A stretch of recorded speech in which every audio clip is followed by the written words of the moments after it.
იცოდი, რომ მადლიერების გრძნობა სწრაფად გადაგიყვანს მაღალ ვიბრაციებზე და შენი ცხოვრება რეალურად დაიწყებს უკეთესობისკენ შეცვლას.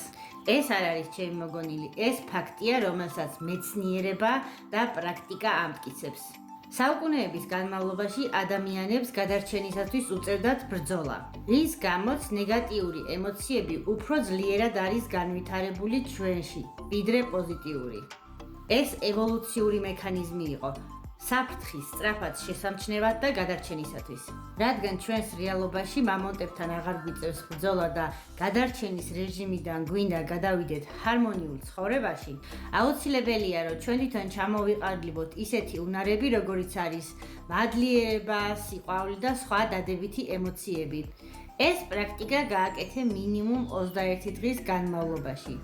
აიღე პასტა და ფურცელი და ყოველდღე დაწერე მინიმუმ 5 რამ, რისთვისაც ხარ მადლიერი დღეს. ეს შეიძლება იყოს ერთი შეხედვით უმნიშვნელო დეტალები. მაგალითად, დღეს კომფორტულად და უსაფრთხოდ იმგზავრე. გემრიელი საკვები მიირთვი. მზემ გაგათბო, ან ვინმემ გაგირიმა უბრალოდ. ხშირად ადამიანები ფიქრობენ, რომ რაღაც განსაკუთრებული უნდა მოხდეს, ან უნდა გააკეთონ და მერე იქნებიან მადლიერები. მაგრამ სინამდვილეში მადლიერება წვრილმანების დანახვით და გააზრებით იწყება.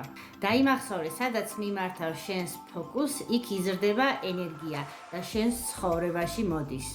არ დაგავიწყდეს ჩემი გვერდის გამოწერა და აქვე მინდა გულითადი მადლობა გადაუხადო თვითვეულ ადამიანს, ვინც ჩემს ვიდეოებს ალაიქებს.